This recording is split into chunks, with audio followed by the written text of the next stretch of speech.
Folks, we just witnessed one of, if not the greatest Scrabble matches of all time between the undisputed GOAT of Scrabble, Nigel Richards, and the reigning World Scrabble Champion, Adam Logan.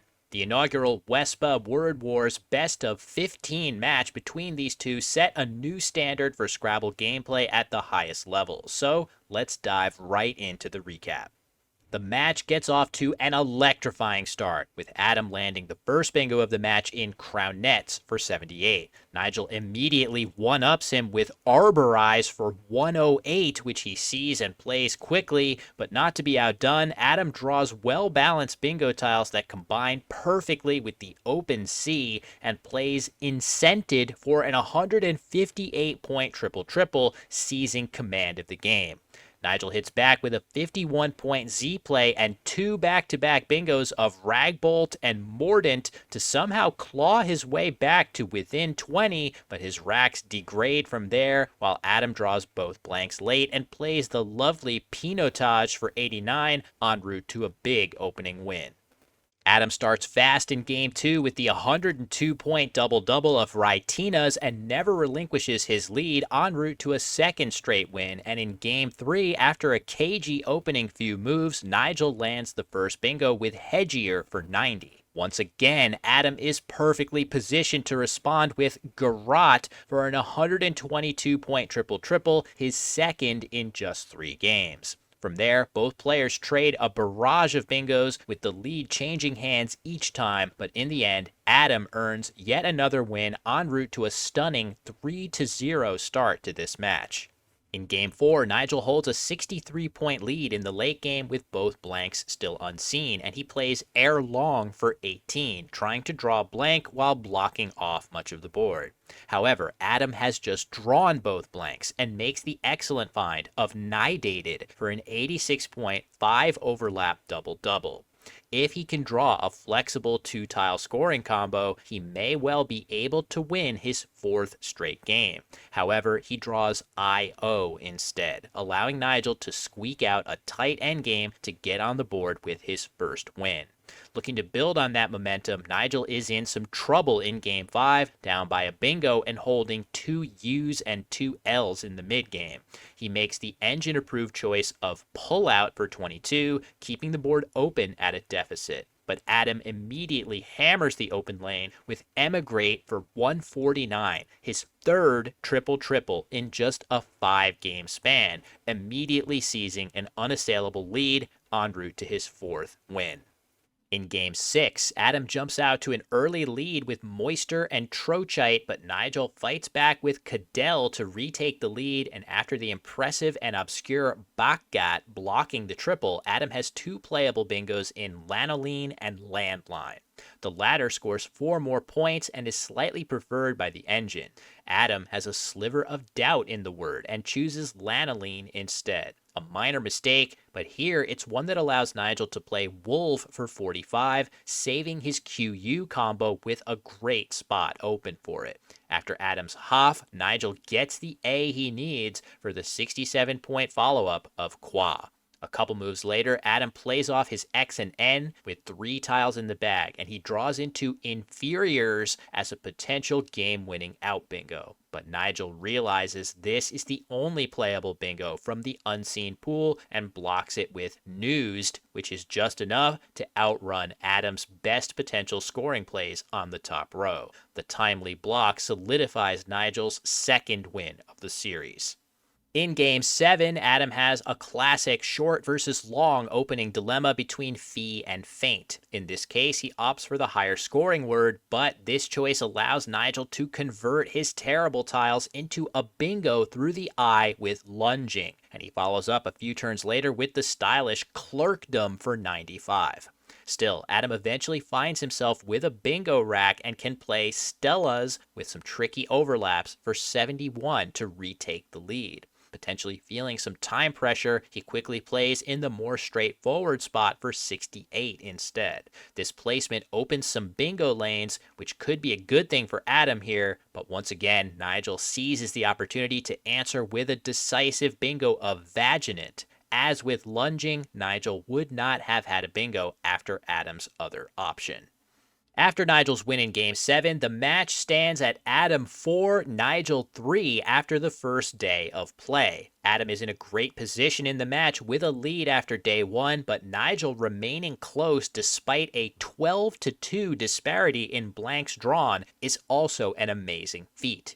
The players get right back to it on the next day, and for the first time, Nigel draws both blanks and lets loose a 3-turn flurry of Matildas for 74, Gynecia for 42, and Itemize for 89 to jump out way ahead. After Adam's unstrip a couple turns later to tighten things up, Nigel makes the very slick X setup of Utopia, blocking the triple and setting up 50-point follow-up plays. After a second straight bingo of rodeos by Adam, Nigel has to pivot to blocking and plays Nix instead of cashing his setup, then follows up with the 50-point Q-bomb in Cough to seal the win and even the series at 4 games apiece.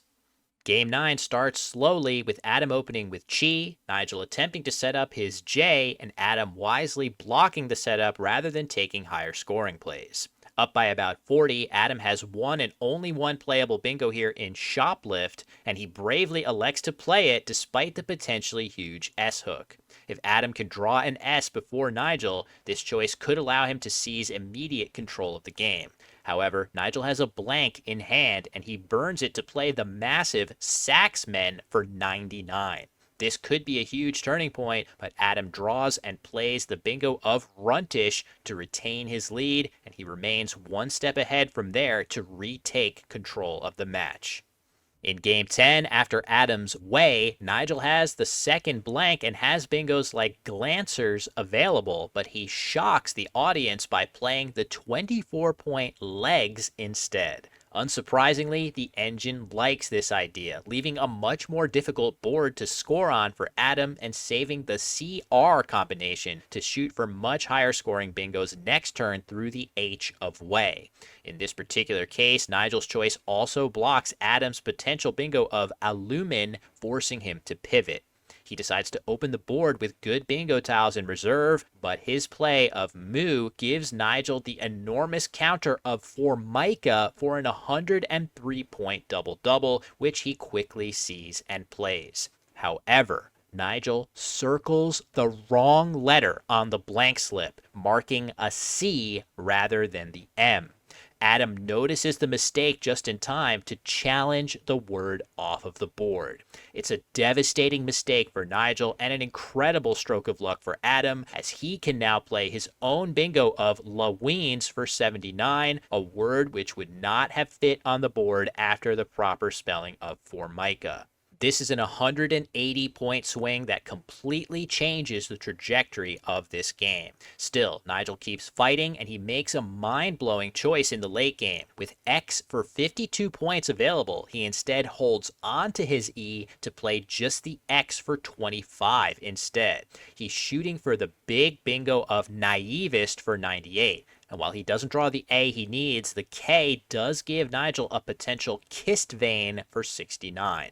Adam can't risk being hit with Naivist, and he makes a brilliant choice of just Am for 12 to block the 98 pointer, forcing a much lower scoring positioning on the right side and preserving Jin's hooking Querns for 42, which will outrun the lower scoring bingo. Nigel does get down kissed vein, but it's not enough, as Adam converts Nigel's procedural mistake into a critical 6th win in the match. In Game 11, Adam delivers a flurry of 3 bingos in 4 turns to cruise to an easy win, meaning he needs just one more game to clinch victory in the match, while Nigel must now win 4 straight games for him to win the match. In Game 12, the match hangs in the balance in the late game, with Nigel holding just a 3-point lead going into this turn. Rather than try to find a way to score decently with his low point tiles, Nigel makes a surprising choice, playing just a T for only 4 points with Tad. He's hoping to draw one of the 3 R's for Filigree or the I for Weigelia. With time running out, Adam decides to shoot for his own potential bingos of Winterer with an E draw or Frontier with an O draw by playing just a single R with Jar. While he does draw the O he needs for Frontier, Nigel is able to block it by hooking a jar with Age, scoring just well enough to secure the first of the 4 wins he needs for his miracle comeback. In Game 13, things are looking grim for Nigel with Adam up 100 heading into the mid-game, but the wild sequence of Nigel's Shira Lee for 86, Adam's gorgeous response of Neo-Pagan with overlaps for 70, and Nigel's stunning highest scoring bingo with the blank of 4 Mean for 85 with a slew of overlaps leaves the game tied. Adam's racks run cold from here, and after Nigel blocks the open S of Shira Lee, things are looking good for him, but Adam is able to get down Disinure to give him a real shot in the endgame, especially with Nigel's ugly-looking tiles. However, Adam has the Q to contend with, and Nigel finds his optimal sequence of Volti, leaving multiple potential outplays of Pith and Pff, and he once again squeaks out his second straight must-win game. Now needing just 2 more wins to finish his incredible comeback, Nigel strikes first in Game 14 with the blank bingo of Novates, but Adam hits 3 natural bingos in Truing and Starker back-to-back, and Manatees 2 turns later to take the lead. Adam has the series-winning Indicium waiting to go down, but Nigel blocks it with Dirt, and then next turn makes a powerful setup with Poa, setting up his second O with the Opa hook to give him potentially big plays to the triple. Adam misses a potential nice opportunity to fight fire with fire here, holding the last D and second blank. Lou for 6 would leave the only 2 remaining hooks for this word on his rack for next turn. Still, Adam's block of do with the same letters comes at just the right time, blocking Nigel's setup, which he was poised to cash. He responds with the surprising gods for only 6, patiently waiting for a better opportunity to open the board. Adam draws well, and he has the seemingly obvious steroid for 82. But Nigel's previous play signals a great deal of strength, and with exactly 7 tiles in the bag at this point, if Adam plays steroid, Nigel will respond with coiners for even more points, collecting a full rack of tiles from Adam and winning the game for Nigel on the spot. Showcasing world champion level discipline, Adam passes up his bingo and plays div for just 14, a choice that saves him the game and potentially the match. Sensing that time is running out to open a new area of the board, Nigel plays Rio for 14, hoping for the perfect draw, but Adam can now safely pounce with the bingo of Solarette for 79, reasoning that Nigel cannot have any triple triples available through the T with the remaining tiles. Now accepting his fate, Nigel jokingly places Episyston on the board to give Adam a scare, but he eventually picks up that N to play yet another optimal endgame move, leading to a final score of Adam 477, Nigel 394, an epic series-clinching victory for Adam Logan, who defeats Nigel Richards 8-6. This match was truly Scrabble at the highest possible level and was absolutely electric to watch from start to finish. Of course, Nigel's procedural error on Formica was a devastating turning point and potentially cost him a chance at a decisive 15th game. The error called to mind his transposition of Chariot in the World Championship Finals, except this time his mistake actually did cost him the game. That being said, Adam Logan deserves all the praise in the world for his extremely strong performance in the match and for defeating Nigel for the second time in less than a year. It was a true privilege for me to commentate this match, and I definitely recommend checking out the WESPA Scrabble YouTube channel if you haven't already, if you want to see these amazing games in full. Look out for future iterations of the WESPA Word War Match Play series, and as always, thank you so much for watching.